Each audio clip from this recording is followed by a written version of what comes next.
Merhaba dostlar. Orion Games kanalına hepiniz hoş geldiniz. Nasılsınız? İyi misiniz? Keyifler yerindedir umarım. Başlıktan da gördüğünüz gibi bugün sizlerle barut farmı yapacağız. Ama bu farm bildiğiniz klasik farmlardan farklı olacak. Kendi stilimizde yapacağız tabii ki. Ve bunun için bize binlerce blok gerekiyor. Birlikte ihtiyacımız olan malzemeleri toplayacağız. Bize gerekli olacak ufak mini farmlarımızı da kuracağız. Barutumuzu bu gördüğünüz Minecraft'ın en büyük creeper'ından sağlayacağız dostlar. Farmımız bunun içerisindeki olacak. Dışarıdan baktığımızda sadece bir creeper heykeli gibi görünecek ama aynı zamanda bize steklerce barut sağlayacak. Diğer farmlarımızda yaptığımız heykellerin aksine bu onlardan çok daha büyük. Umarım videoyu beğenirsiniz. Beğenirseniz bir beğeni bırakmayı unutmayın dostlar. Bu videonun işlerine başlamadan önce geçen bölümde yaptığımız baskın farmının oraya bir gidelim. Orada bir ufak değişiklikler yaptım. Önce onları göstereyim hemen size. Daha sonra yeni bölümümüz için çalışmalara başlayalım. Her zaman dediğimiz gibi hadi işe koyulalım. Önceki videoda ben her zaman yaptığım şekilde yaptım buradaki mobların spawn olacağı yeri. Nedense bu Ravager'lar bu duvarların üstünde doğmaya başlamışlardı. Yaprakları da kırdıkları için buralar çıplak kaldığında bütün moblar bu sefer buralarda doğuyordu. Duvarlarında yani buranın. O yüzden bir genişletme kararı aldım. Çünkü burada spawn olup aşağı atlayanlar oluyor mesela. Bizim AFK durduğumuz yere düşenler oluyor vesaire. Yani gönül rahatlığıyla burada AFK olarak kalamıyordum. O yüzden burayı genişlettim bu şekilde. 8'er blok her taraftan uzattım böyle dört kenardan da. Bunu tavsiye ederim. Bunu yaptıktan sonra herhangi bir sıkıntı yaşamadım bir daha.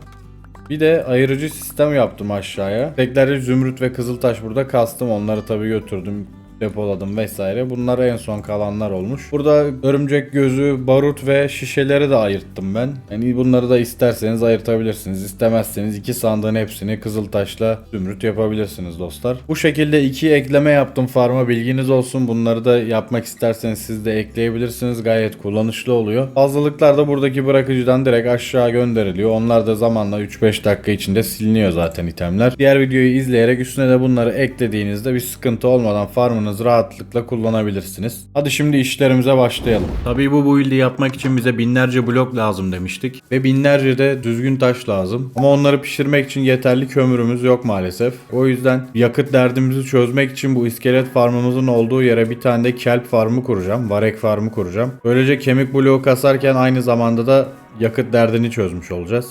Şimdi mekana geldik dostlar. Şimdi bu tarafı açacağım. Farmımızı da bu yana doğru kuracağız. Evet dostlar, alanı bu şekilde açtım.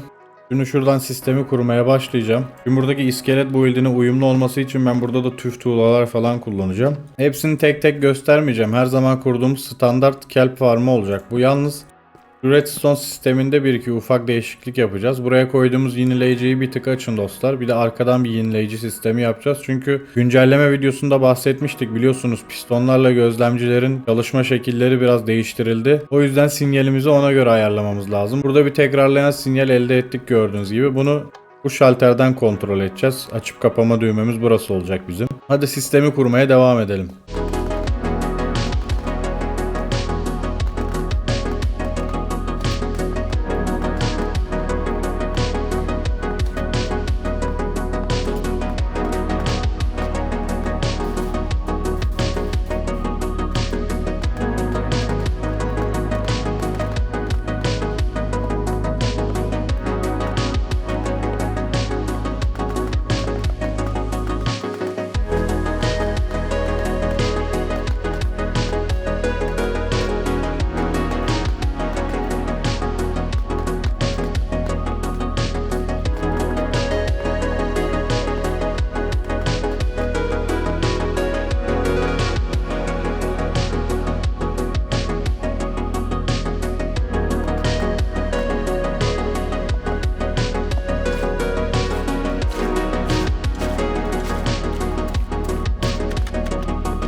Evet, sistemimiz tamam gibi dostlar. Bir çalıştırıp bakalım. Terslik var mı yok mu? Aynen. Zerotik muhabbetinden bakın, orada sürekli kelpleri kırıyor. O kelpler de buraya doluyor. Bunları pişireceğiz. Yani Bedrock'taki ya da Varek kelp diyorum bunlara ama Aynı şey. Bunları pişirmek için ben lav kovası kullanacağım. Bir 100 tane bize pişirse bunlar yeter. Geri kalanını vareklerden pişirip elde ettiğimiz yakıtlarla zaten devam ettireceğiz. Evet, ilk kurutulmuş varekler de sandıklara dolmaya başladı. Biraz gürültülü bir sistem evet, ama gerçekten çok işe yarayacak bir sistem oldu. Burada hem arkamızda kemik tozu kasacağız, hem de bu tarafta yakıt derdimizi çözmüş olacağız. Bazen oyunda ufak droplar oluyor vesaire. Şuradaki kelpler kırılabiliyor. Kumlar da bu alta düşüyor. Buradan kumları kırıyorsunuz. Daha sonra yukarı çıkıp burada kapakları, tuzak kapılarını o yüzden koyduk. Buralara yine kum gerekiyorsa kumları yerleştirdikten sonra varekleri birer tane dikiyorsunuz ve burayı kapatıp tekrar sistemi çalıştırdığınızda aynı şekilde varek kasmaya devam ediyor. Daha sonra bambu tuzak kapıları ve butonları yapmak için de bir sistem kuracağız. Çok basit bir sistem. Evimizin altındaki bambu farmının oraya crafter'la ihtiyacımız olan malzemeleri otomatik olarak craft ettireceğiz. Ben biraz malzeme biriktireyim, burada geliyorum dostlar. Evet dostlar, biraz kurutulmuş varek toparladık burada. Daha sonra bunları geliyoruz eşya masasında blok haline çeviriyoruz. Varek bloğuna. Ve bunları da buradaki 4 tane fırının içine atıyorum. Böyle sınırsız bir yakıt döngümüz olmuş oldu. Şimdi ben buraya ikinci hesabımı getirip bırakacağım. Burada bunlar pişmeye vesaire devam etsin. Eve geçip malzemeleri toparlıyorum. Hemen görüşüyoruz sonrasında. Evet dostlar, lazım olan malzemeleri envanterime aldım. Şimdi aşağıya inelim. Şu bambu olayını da bir çözelim.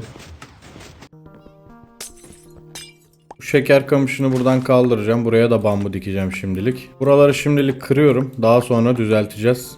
Buradaki işimiz bittikten sonra. Şimdi bizim buradan bambularımız gelecek ya. Şunları bir kaldırayım buradan. Karışıklık olmasın. Bunu ile direkt bu crafter'ın içine bunları aktaracağız. Burası 9'landığı zaman bakın bunu bambu bloğuna çevirecek. Bunu da bizim bambu kalasa çevirmemiz lazım. Tuzak kapısı ve düğme yapabilmemiz için. O yüzden önüne bir tane daha koyuyoruz. Buradaki diğer bütün slotları kapatıyoruz ki buraya gelen bambu bloklar direkt bambu kalasa çevrilsin. Böyle hatta örnek koyalım bir tane. Gördüğünüz gibi bir taneden 2 tane üretiyor. Hemen bunun önüne de sandıklarımızı yerleştirdiğimiz zaman ürettikleri eşyaları bunun içine atacaklar otomatik olarak. Bunlara sınırsız döngüsü olan bir enerji sağlamamız lazım. O da en basit şekliyle şöyle oluyor. Hemen göstereyim onu da. Böyle bir yineleyici çemberi kuruyoruz. Bu taraftan koyalım. Köşeye bir tane redstone meşalesi attıktan sonra hemen hızlıca meşaleyi kırıp bir tane redstone tozu koyduğumuz zaman bakın sınırsız bir döngü oldu şu an burada. Bunu da crafter'a bağladık. Bundan gelen enerji buna da yetişiyor. Yani bu ikisine de yetiyor oradan gelen sinyal. Gördüğünüz gibi direkt otomatik olarak buradan bambu bloğuna çevriliyor bu crafter'da. İkinci crafter'dan da direkt bambu kalası olarak elimize geliyor. Bunların içini kemik tozuyla doldurup sistemi başlatacağım dostlar. Bu şekilde sınırsız bir üretimimiz oldu artık. Bu sandık komple bambu kalasla dolacak bu şekilde. Bir çiftli sandık doldursak bize yeterli olur herhalde. 20 stek düğme, 15 stek kadar da bambu tuzak kapısı lazım. Öbür tarafta taşları pişirmek için de otomasyonumuz devam ediyor. Hem o hem de bu bir yandan çalışsın. Bunlar hallolduğu zaman tekrar geliyorum. Siz de hala videoyu beğenmediyseniz videoyu beğenmeyi, yorum atmayı ve kanala abone olmayı unutmayın dostlar. Bu malzemelerin üretimi bitsin. Beton tozları içinde makinamıza gideceğiz. Ve ihtiyacımız olan beton bloklarını da toparlayacağız. Daha sonra da farmımızı inşa etmeye başlayabiliriz dostlar. Bir yere ayrılmayın, hemen geliyorum.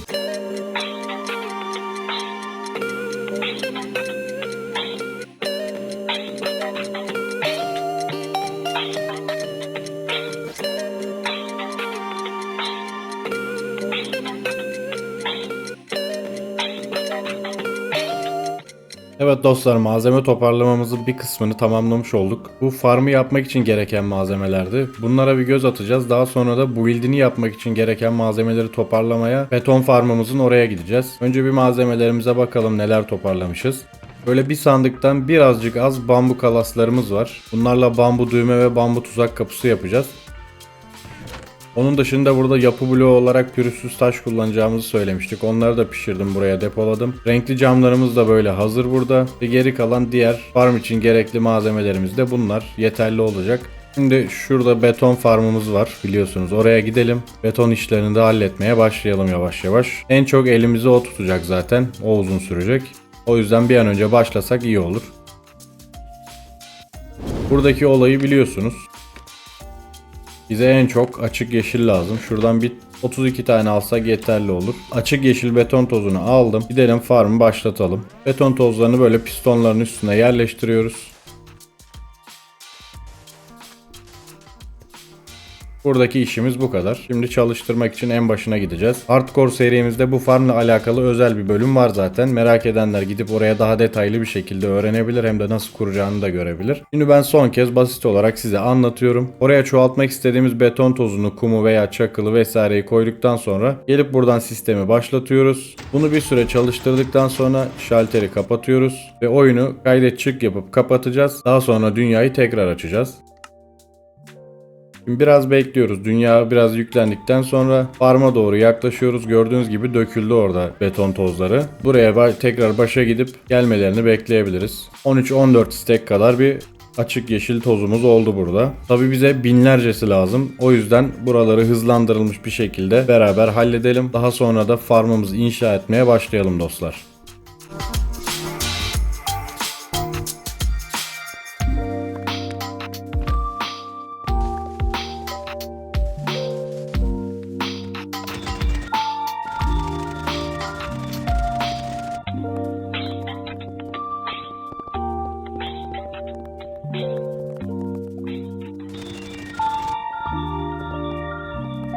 Evet dostlar, nihayet build için gerekli olan bloklarımızı da tamamladık. Bu saatler sürdü tabii, saatlerimizi aldı. Sıradaki işimiz bu çevirdiğimiz blokları falan evin oraya taşımak olacak. Ve evet dostlar, taşımışız bile malzemeleri. Asıl hedefimiz okyanus. Oraya da en mantıklısı sandıklı tekneler olacak. Bu malzemeleri sandıklı teknelerle farmı kuracağımız yere götüreceğiz. Ve inşamıza başlayacağız. Tekneleri ayarlıyorum ve yola çıkıyoruz dostlar. Bu arada gece oluyor. Hemen bir yatalım.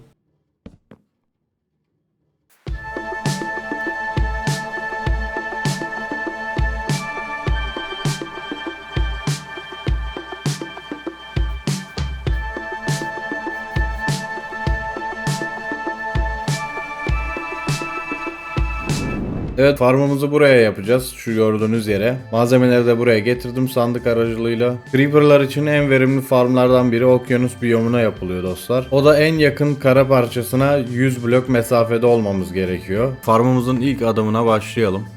Hemen şöyle bir öldürücü sistem yapacağız buraya. AFK kalacağımız nokta da burası olacak aynı zamanda.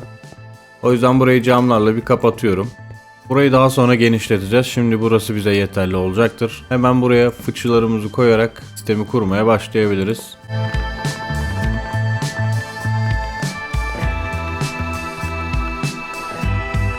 Şalterimizi de buraya attık mı sistem tamamdır. Öldürücü sistemi kurduktan sonra dostlar camlarla 13 blok yukarı çıkacağız.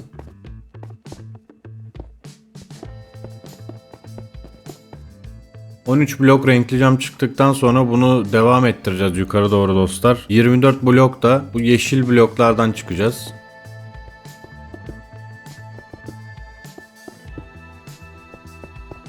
Şimdi burayı da tamamladık dostlar. Bu yapı bloklarını yanıma almamışım. Gidip şuradan yapı bloklarımı alacağım. Şimdi bloklarımı aldım geldim. Her bir kenardan 8 blok ileri gideceğiz. Önce bir sıra çıkayım bunların üzerine. Bunlara 7 blok ekleyeceğiz ve buralara su yolu yapacağız. Bu şekilde 4 kenara 8'er blok uzattıktan sonra hemen kenarlarını yükselteceğiz.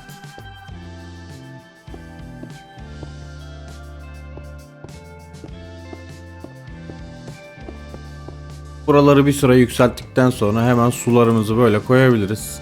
Bir deneyelim. Aynen doğru yerde duruyor sular. Bir blok daha çıkıyoruz bunların üzerine. Şimdi burayı bağlayabiliriz dostlar. Bütün platformların boş kalan yerlerini dolduralım hemen.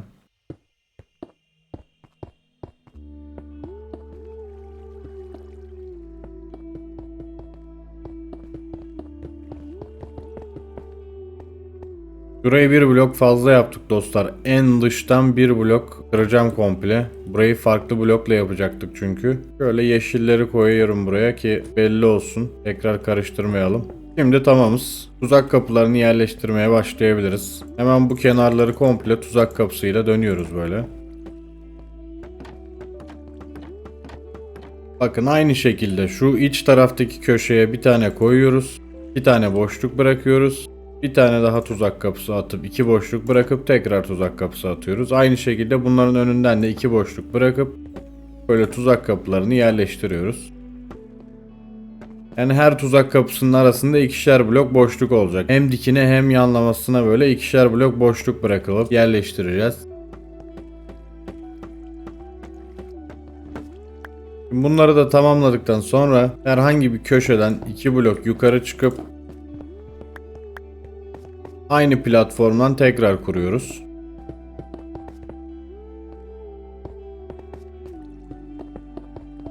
Komple böyle bunun içinde dolduruyoruz dostlar. Bu katı çıktıktan sonra dostlar bütün blokların altını düğmeyle dolduracağız. Aynen bu şekilde hepsinin altına birer tane düğme yerleştirmeyi unutmayın.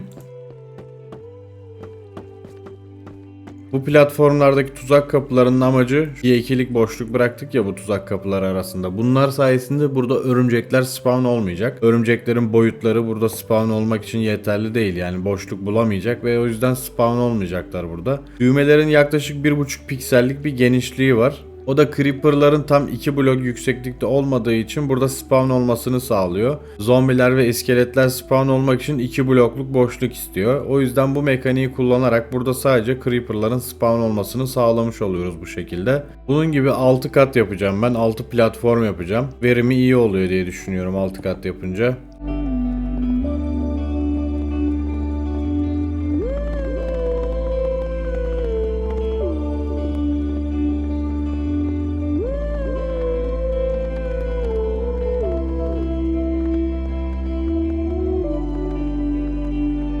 Evet dostlar, ben 6 katın hepsini tamamladım. Burada da videoya ufak bir ara verdim. Ben öyle büyük yapılarla uğraşamam diyenleriniz vardır belki aranızda. Daha basit olan yöntemini göstereyim önce size. Dilerseniz bu şekilde yapıp kısa yoldan farmı da tamamlayabilirsiniz bu aşamadan sonra. En üst katınızı tamamladıktan sonra 8'er blok her köşeden çıkıyorsunuz ve daha sonra bu köşelerin hepsini birbiriyle birleştiriyorsunuz. Bu sayede aşağıda mobların spawn olabileceği bir karanlığı elde etmiş olursunuz dostlar. Dilerseniz farmı bu şekilde de yapıp verimli olarak kullanabilirsiniz. Ama ben kendi tarzımla inşa edeceğim. Tabii ki bu build'i ona göre yapacağım. Şimdi sizi sinematik çekimlerle baş başa bırakıyorum. İyi seyirler.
Evet dostlar, bu farmımızı da tamamladık. Bu bölüm yapacağımız son bir şey kaldı. AFK noktamız aşağısı olacak tabii ki. Boğulmuşlar spawn olmasın diye bu okyanus dibini böyle çevreyi birazcık aydınlatmamız gerekiyor. Hıyarlar var ya, neydi onların, su hıyarı mı ne bir şey vardı. Gidip onlardan toplayacağız. İlk spawn olduğumuz noktada vardı onlar. Oraya portalımız da var. Hızlıca gideceğim. Size mini bir hıyar farmı yapacağım. Bir de önemli bir ipucu göstereceğim dostlar. Videoyu atlamadan izlemeye devam edin.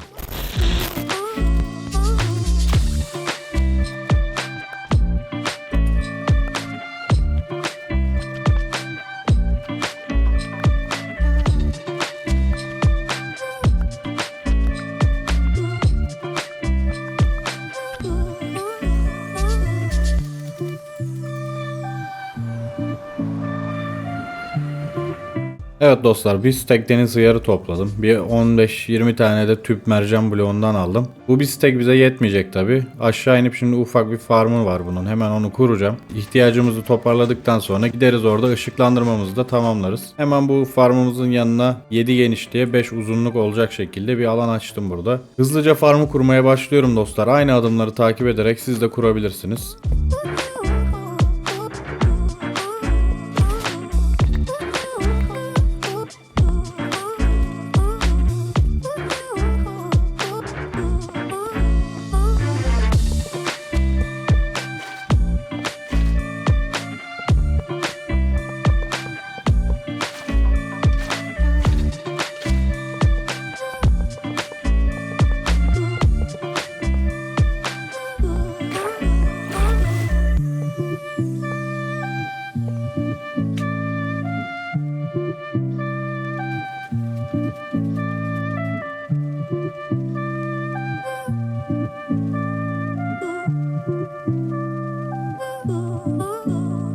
Evet dostlar, 3 stack kadar kemik tozu kullandım burada. Kemik bloğu daha doğrusu. 9 stack burada. 9,5 stack kadar da burada. Gayet iyi. Bunlar yeterli olacaktır herhalde. Gidelim aydınlatmamızı yapalım. Bu arada arılar da cayır cayır çalışıyor. Bakın peteklerimiz ve bal bloklarımız fazla artık stoklandı burada. Buradayken onu da göstereyim dedim. Şimdi gidelim kaldığımız yerden işimize devam edelim. Mekana geldik dostlar. Gece olmasını bekledim bilerek. Aydınlanıp aydınlanmadığını daha rahat görebiliriz diye. Ondan önce size göstermek istediğim bir şey var. Biz burada AFK duracağız ya. Bu yer işaretleyiciyi kullanarak ne kadar bir alanı ışıklandırmamız gerekiyor bunu görebiliriz. Simülasyon uzaklığımız 4 chunk olarak seçili. Bunu açtığımızda şu gördüğünüz yeşil ve kırmızı çemberin içinde spawn oluyor sadece yaratıklar. Biz de ışıklandırmamızı ona göre yapacağız. Fazla uğraşmayalım diye. Bu paketi tavsiye ederim. Bedrock dünyalarınızda mobilde oynuyorsanız da geçerli. Oldukça işinize yarayacak bir özellik. Hadi başlayalım.